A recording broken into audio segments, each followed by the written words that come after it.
2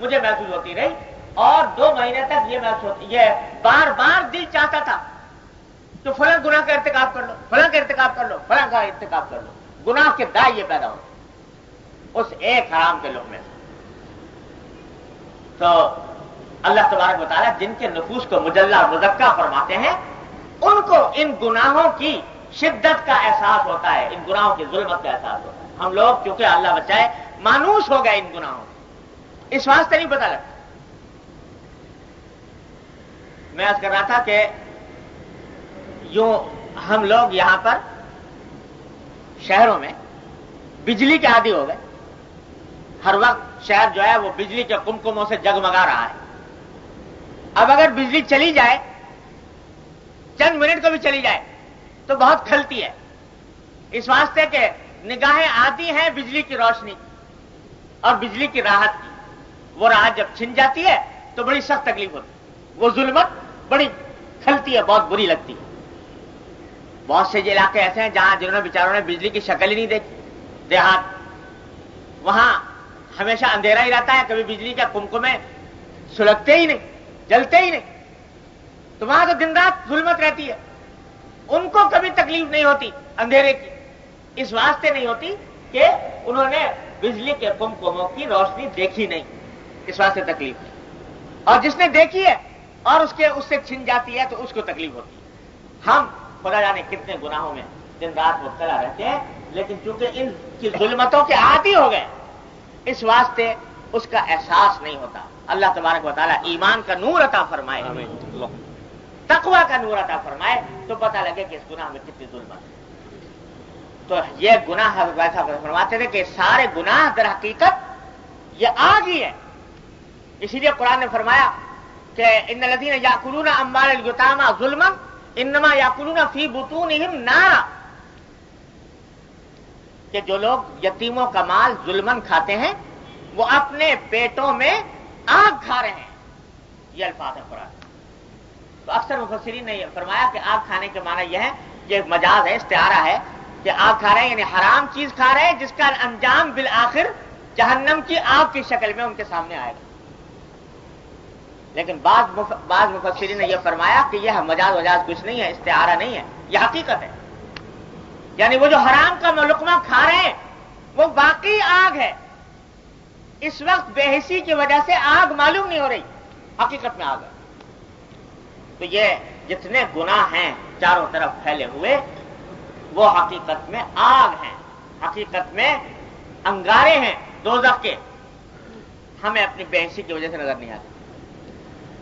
اللہ تبارک و تعالیٰ جن کی آنکھیں چشم بصیرت کھول دیتے ہیں ان کو ان کی حقیقتیں نظر آتی ہیں. حضرت امام ابو حنیفہ رحمۃ اللہ علیہ کے بارے میں صحیح مستند روایتوں میں ہے کہ وہ جس وقت میں کوئی آدمی وضو کر رہا ہوتا یا غسل کر رہا ہوتا تو اس کے بہتے ہوئے پانی میں گناہوں کی شکلیں دیکھ لیتے تھے. جب بہتے ہوئے پانی میں یہ فلاں گناہ بہتا ہوا جا رہا ہے، یہ فلاں گناہ بہتا ہوا جا رہا ہے، یہ فلاں گناہ بہتا ہوا جا رہا ہے. ایک بزرگ تھے، وہ جب نکلتے باہر تو اپنے چہرے پر کپڑا ڈال کر نکلا کرتے تھے. کسی نے پوچھا کہ حضرت آپ ہمیشہ جب بھی نکلتے ہیں تو کپڑا ڈال کے نکلتے ہیں، کیا وجہ ہے؟ تو فرمایا کہ بھائی میں قادر نہیں کپڑا اٹھا کر باہر نکلنے پر. بھائی کیوں قادر نہیں؟ اس لیے قادر نہیں کہ جب باہر نکلتا ہوں تو کوئی انسان کی شکل نظر ہی نہیں آتی. کہیں کوئی کتا جا رہا ہے، کوئی خنزیر جا رہا ہے، کوئی بھیڑیا جا رہا ہے، کوئی گدھا جا رہا ہے، یہ انسانوں کی صورتیں ان صورتوں میں نظر آتی ہیں. اس واسطے کہ گناہ جو ہیں وہ اس شکل میں متشکل ہو کر آ جاتے ہیں. تو ان گناہوں کی حالت اللہ بچائے وہ ہم لوگوں کے اوپر چونکہ اس کی حقیقت منکشف نہیں، اس واسطے ان کو لذت کا ذریعہ سمجھتے ہیں، راحت کا ذریعہ سمجھتے ہیں.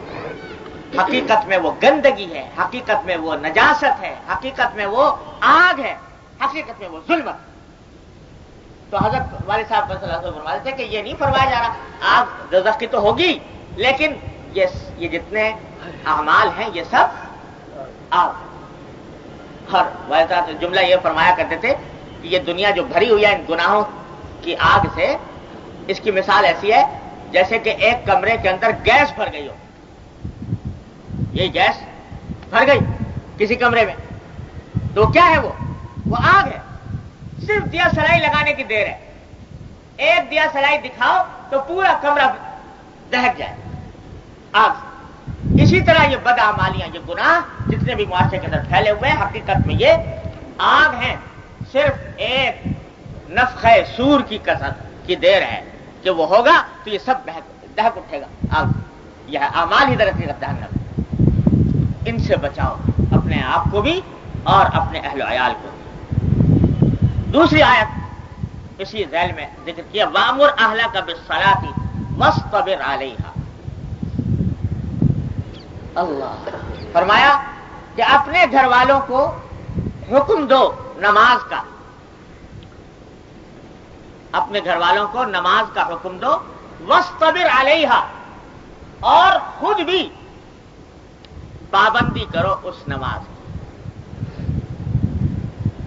خود بھی پابندی کرو اور اپنے گھر والوں کو بھی نماز کا حکم دو. یہ قرآن کریم کی آیت ہے. عجیب ترتیب رکھی ہے اللہ تعالیٰ نے یہاں پر. بظاہر تو یوں لگتا ہے نا کہ پہلے خود قائم کرو نماز اور پھر دوسروں کو، اپنے گھر والوں کو حکم دو. لیکن یہاں ترتیب الٹی ہے کہ اپنے گھر والوں کو نماز کا حکم دو اور خود پابندی کرو اس کی. یہ اشارہ اس بات کی طرف کر دیا کہ یہ تمہارا اولاد کو یا گھر والوں کو کسی بات کا حکم دینا اس وقت تک مؤثر نہیں ہوگا، فائدہ مند نہیں ہوگا جب تک کہ تم ان سے زیادہ اس کی پابندی نہ کرو. زبان سے تو کہہ دیا تم نے بھائی نماز پڑھو اور خود اہتمام ہے نہیں نماز، تو وہ کہنا بالکل بیکار جائے.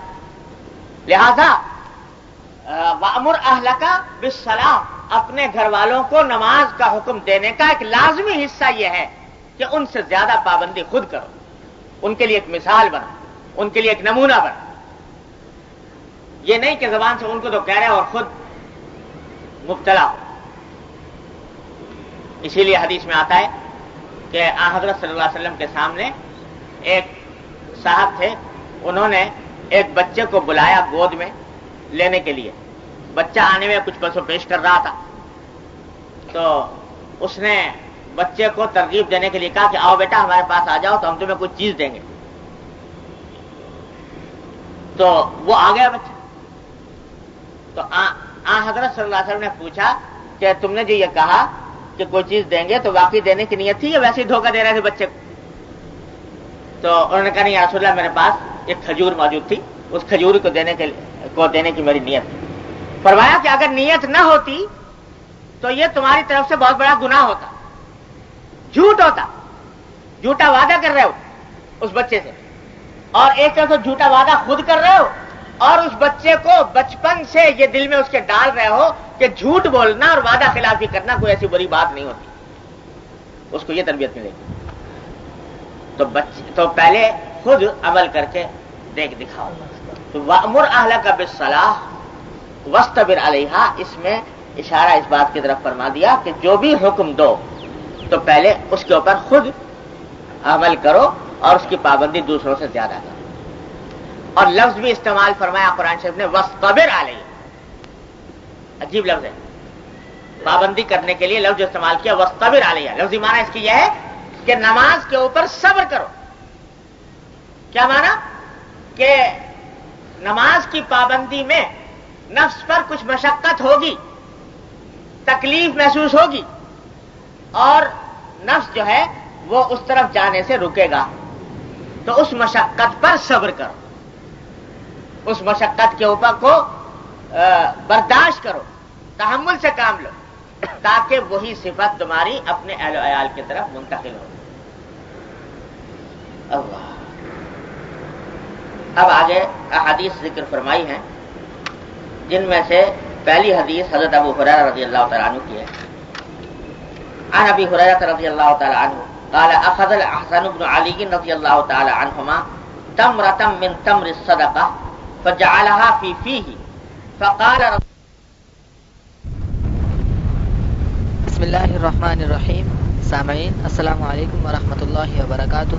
یہ سی ڈی آپ کی خدمت میں شعبہ دارالاشاعت کراچی کی جانب سے پیش کی جا رہی ہے. ملنے کا پتہ دارالاشاعت اردو بازار کراچی پاکستان. ای میل اشاعت@dgcom.net.pk.